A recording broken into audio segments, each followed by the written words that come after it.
This is the Carpuride W702 Pro, a 7-inch smart screen made for motorcycles offering wireless Apple CarPlay and Android Auto. Carpuride is a Chinese brand that specializes in automotive electronics. They have 12 years of experience focusing on motorcycles and car smart systems. A quick disclaimer, this video is not sponsored, but they did reach out to me back when I had just 500 subscribers and asked me to do a review. After doing a quick background check, I found great Amazon reviews, decent Trustpilot reviews, and my personal experience with them is really good. In the box you get a 7-inch IPS touchscreen display, a mount for your handlebar, 2 wiring options, some bolts and a user manual. There is another model I was really interested in, and that's the Carpuride W603D, which features 2 HD dashcams. However, my Insta360 X5 functions as a 360-degree dashcam, and personally I don't want to affect the look of my motorcycle. Now let's go outside and show you how it's installed.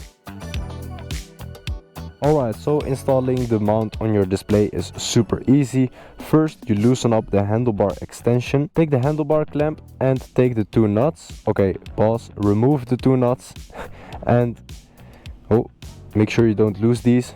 You can tighten them using the wrench, and you need to remove the spacers because we're not gonna need this. But I have my own tools which work a little bit better. Now you can use the handlebar extension and the display to connect these together, and then all you need to do is tighten it and make sure to keep it a little loose so you can play around with the position. This setup is very prone to theft because there is nothing stopping someone from just loosening up the RAM extension, so I'd recommend getting a RAM lock from Amazon. They're fairly cheap and make it significantly more difficult to steal. To power the display you've got 3 options. You can hardwire the display using the black and the red wire and you connect them to your battery, which I didn't do because motorcycle garages are incredibly busy and expensive, to be honest, and I don't have the time or skills to do this job myself. The easiest way is using the USB connector and plugging it into an integrated USB port, which I also don't have. The third option I came up with is using the power bank. It works surprisingly well and it doesn't get drained that fast. I've used it for multiple hours of riding and it's a great way to test the device without any permanent adjustment. Quick note, the user manual does say if your USB port doesn't have a power output of higher than 4.5 volt, you shouldn't be using it. The 7-inch monitor has a peak brightness of 1000 nits and HD resolution, which makes it very easy to read even in direct sunlight. The screen is also responsive enough to use with gloves, which is a must on a motorcycle. It has a waterproof rating of IP67, meaning the device is completely protected against dust and can withstand water up to 1 meter for a maximum of 30 minutes. It's pretty nice when you live in the Netherlands. 5G Wi-Fi and Bluetooth 5.0 to connect both your phone and your Bluetooth headset. You can also connect 2 headsets through dual Bluetooth and share music with a passenger. Once connected via Bluetooth you get CarPlay or Android Auto functionality, so Google Maps, music, calls and voice assistants like Siri or Google Assistant. The display also features built-in light sensors for automatic brightness adjustments, a compass and a barometer for elevation tracking. In order to connect your smartphone you need to turn on the Bluetooth obviously and connect the Carpuride. You'll get a Bluetooth connection request and you need to give the device some access to your applications, and there you go, you'll instantly connect every time you activate your device. We now have access to applications compatible with CarPlay, and say you want to listen to some music, you can go to Spotify and select a song or playlist. As you can see, I haven't used Spotify since 2018, but let's go to search music and let's listen to the best hits in the Netherlands. Honestly, this is not my kind of music, but okay.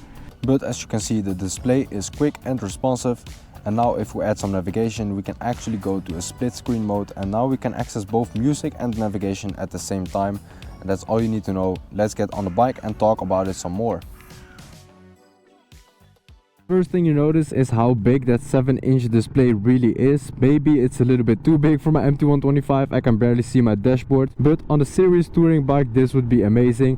I will actually be filming some more short content for when I'm in Spain next week, and that's gonna be on the Tracer 700. Anyways, let's get serious. Would I actually use this display? Well, the short answer is yes. You might be asking yourself, well, why don't you just use a phone with a quad lock mount? And honestly, I thought the same thing, but seeing so many positive reviews on Amazon and even spotting one of these displays on a GS outside a motorcycle shop I usually go to, I was like, there must be some magic to this, so let me do my research, and this is what I found. The full quad lock or SP Connect setup with vibration dampener, which is something you're gonna need if you don't want to mess your phone camera up, is gonna cost you around €100, and the Carpuride starts at €180 for the 5-inch model, so the price difference isn't that big, especially when you look at other navigation systems like TomTom or Shige, which can go over €400 easily. Another reason why I like the display is the safety, because with a phone mount on the handlebars you're often looking down, which on long rides can be actually dangerous. I've come close to rear-ending a car because I was too distracted looking at the navigation, just like now. And the Carpuride sits higher up, it takes less effort to check while riding, and it's just a much larger screen, a lot safer in my opinion. Then there's overheating. My phone gets hot all the time when I use navigation and music together, especially on a sunny day. The screen gets really dim and the battery is gonna get drained, and it's honestly just not ideal. With the Carpuride you keep your phone cool in your jacket, pants or backpack, and the display does the heavy lifting. The Bluetooth also barely drains the battery, and there's also an argument of keeping your phone out of the elements. Like I mentioned, when it's sunny it can overheat, when it's really cold it might shut down, and when it's raining you could damage your phone, which happened to me actually.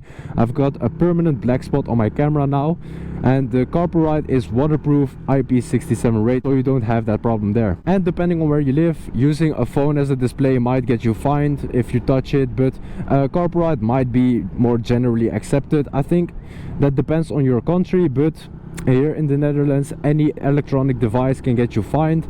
However, the police might be more chill knowing you're on the Carpuride and not scrolling Instagram on your phone. Now let's talk about the downsides. It's a pretty simple device, so there's not that much to say.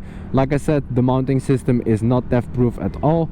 Anyone can just walk away with your screen, so you definitely can't leave it on your bike unless you buy an extra RAM lock, which I did. This is the mount. As you can see, twisting it doesn't actually affect the mount itself. You need a special tool, which is this thing, and then you can put it in here, and then you can tighten or loosen it. Secondly, the screen, yes, it works with gloves, but it's not perfect. You need to be pretty precise and push pretty hard for it to work, and it is a little bit annoying while riding. The SD card also didn't work for me, so the device kept saying the format wasn't supported. It's not that big of a deal because I wasn't really planning on using it anyways, but it is still frustrating nonetheless. And lastly, this isn't a standalone GPS unit. It needs your phone to be connected and within service range.